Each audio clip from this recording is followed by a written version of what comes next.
Okay, so the first step to amending your soil is to literally just put it all in one spot and mix whatever you are going to mix so it becomes one composition. So that's what I'm going to do now. Although first, what I ended up doing was actually removing close to 2 buckets of small pebbles and rocks within my soil throughout the grow bags.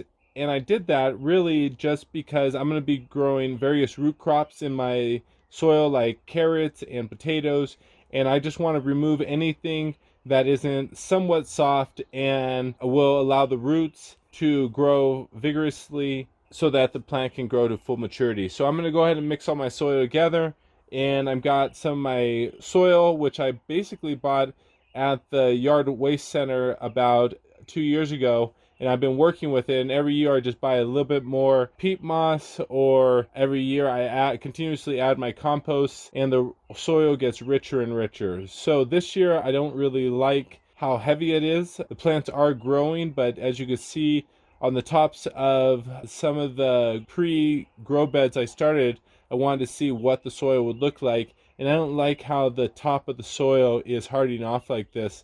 So now I am just going to add some peat moss, and that should give me a little bit better composition to the soil. So I'm going to go ahead and mix everything together and add it back to the pots.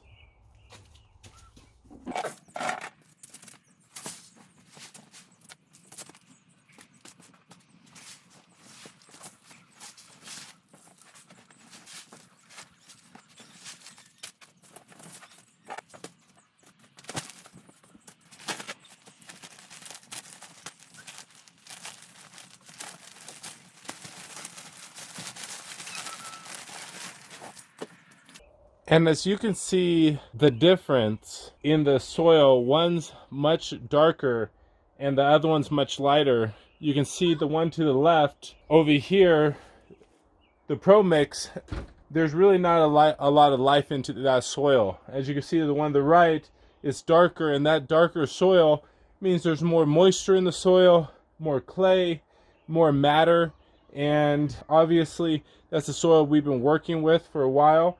And every year I just add a little bit more to it because I don't want to spend a lot of money, but at the end of the day, I do want to increase the value of my soil because it is an asset. So as you could see the difference, every year when you look at your soil, if there's something you don't like, just amend the base and then add a few other amendments like mycorrhiza or other things to improve the life of the soil and the microbiology, especially if you're going in that direction versus dumping the fertilizer. So I'm going to go ahead and keep adding the ratio of a 50-50 mix basically, and then I'm going to mix them together and refill my pots.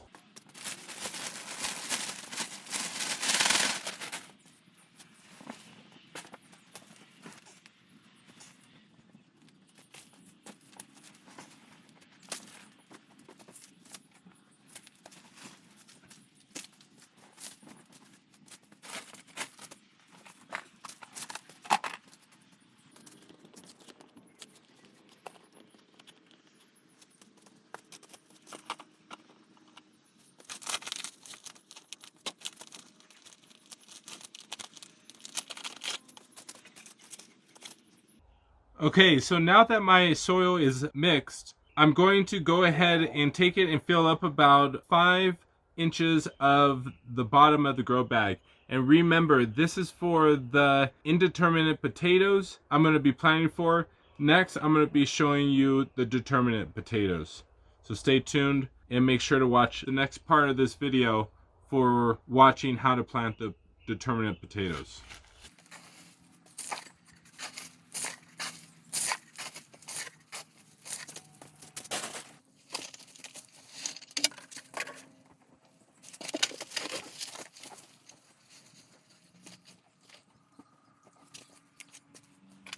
Next, I'm going to be adding about a cupful of a 5-10-5. Remember, a high potassium because this is a root crop and the potassium is for root development.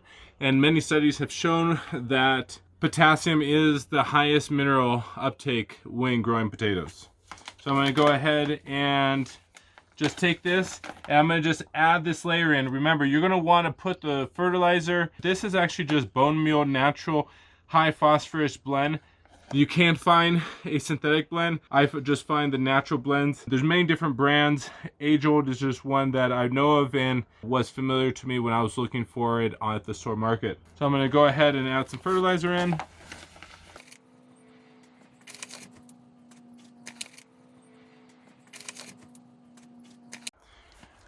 Okay, so next I'm going to be adding in a little bit of sulfur, and remember, sulfur is used for nutrient uptake for the potassium, and the potassium is sometimes inhibited when there is sodium in the environment. So the sulfur will not just act as a natural pesticide, which potatoes are known to gain a root, basically a root fungus, but also it's going to help inhibit the sodium so that the sodium doesn't stop the uptake of potassium. So just adding a little bit of sulfur in there is also a good idea. And then last but not least is some mycorrhizae. Some mycorrhizae is known for root development as well. Because we are going for a root crop, we want to throw in some mycorrhizae because we're going to be growing with a living soil. Next, we're just going to put our hands in the soil, mix it up just a little bit. And we're going to end up planting our indeterminate potatoes in this pot, planting them nice and deep, because remember that as they grow up, they continuously put out more roots, which will end up becoming more potatoes. So let me go ahead and grab those indeterminate potatoes. Okay, so if you haven't seen our experiment of how to control the chitting process with the kids, please go ahead and check that out. But as you can see, these were the ones that were in cocoa coir. They had moisture. They had a more consistent environment because they were more insulated. And as you can see, the root development just went crazy within just about 10 to 12 days versus the other ones that were left outside or just inside, but in a different temperature changing throughout the day. And even the ones that came out of the box that were insulated, that you could see that the chitting process sped up dramatically just because of a more consistent temperature and the not being exposed to a drier climate like we are here in Colorado. So this one right here is actually the Yukon Gold, I believe. This one might be the russet, we'll see. And I'm going to go ahead and transplant these in. I'm pretty sure this is the Yukon Gold. So I'm going to transplant these in, and we'll be done transplanting these potatoes.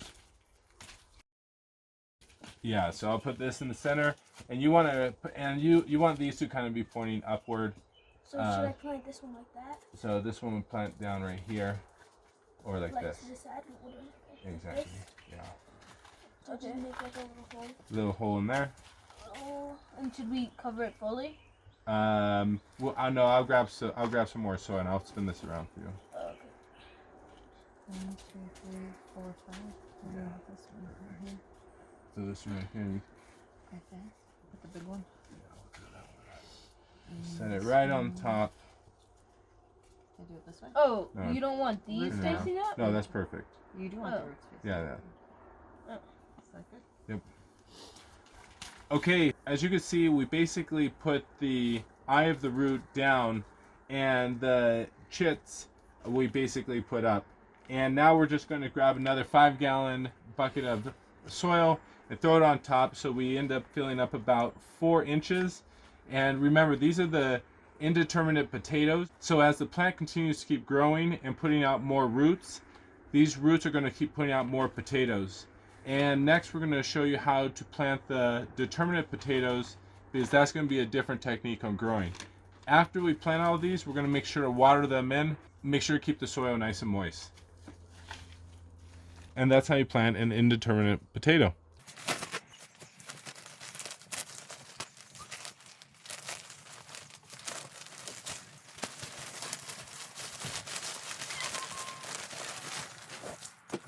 Some of the main reasons why potatoes don't like to grow well with other plants is because it's such a large root crop.